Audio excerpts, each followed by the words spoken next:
प्रसून जी, अब मैं ना विरोधाभासों में घिरा हुआ हूं।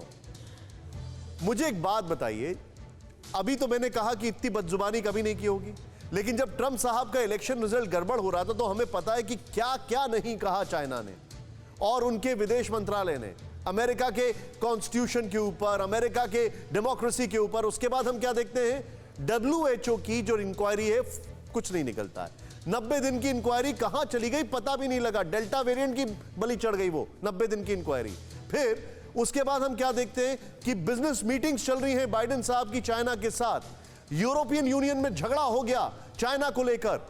मेरा सवाल प्रसून शर्मा जी से यह है कि क्या चाइना दीमक की तरह वर्ल्ड इकोसिस्टम में ऐसे घुस गया है कि आप उसको निकाल ही नहीं सकते? आप गाली बकले, नाराज हो जाएं, कितने भी कॉकस बना लें, लेकिन you can not live without China.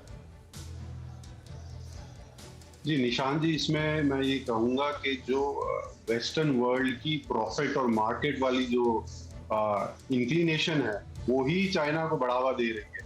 अगर आप देखें 2020 में पहले 8 महीने में यूएस चेन का अब चाइना से जो एक्सपोर्ट यूएस को है वो 22% बढ़ा है। ऑल्दो रेटोरिक कुछ और बताते हैं और यूएस से मिक्स सिग्नल्स आते हैं। तो ये मानना पड़ेगा कि Biden administration on the ground क्या करता है ये देखना जरूरी है। और खासकर क्वाड में अब जो 3 T's पे काम होगा, टेररिज्म, ट्रेड और टेक्नोलॉजी, उसमें क्या वो स्पेसिफिक टास्क देता है। जैसे अभी आपने जो ग्लोबल टाइम्स का एक आर्टिकल का उदाहरण दिया, उसमें सबसे ज्यादा एक उन्होंने कहा है ग्लोबल सप्लाई चेन को डिसरप्ट करने की कोशिश करी जा रही है। तो वो जो कोविड की सप्लाई से जो ये क्वाड नेशंस करना चाह रहा है भारत के थ्रू, क्या वाकई अमेरिका अपनी टेक्नोलॉजी और रॉ मटेरियल भारत को देगा ये बनाने के लिए? और क्या दूसरे क्षेत्र में, चाहे वो टेररिज्म रिलेटेड डिफेंस क्षेत्र में, क्या वो अपनी टेक्नोलॉजी शेयर करेगा? तो ये एक बहुत सुनहरी मौका है भारत के लिए कैपेसिटी और कैपेबिलिटी बिल्डअप करने के लिए, क्योंकि भारत एक तरफ अमेरिका से बात करता है, दूसरी तरफ रशिया से बात करता है, और ईरान भी और फ्रेंच प्रेसिडेंट भी भारत से बात करना चाह रहे हैं। चाइना के अंदर अब थोड़ा हिचक, चिंतन और चिंता दोनों ही है।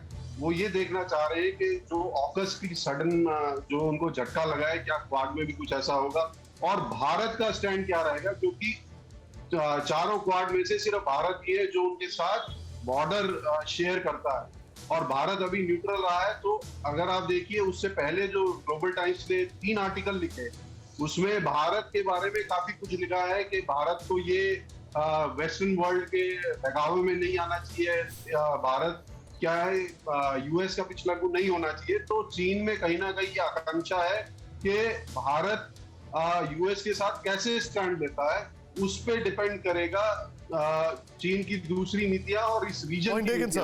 Point taken.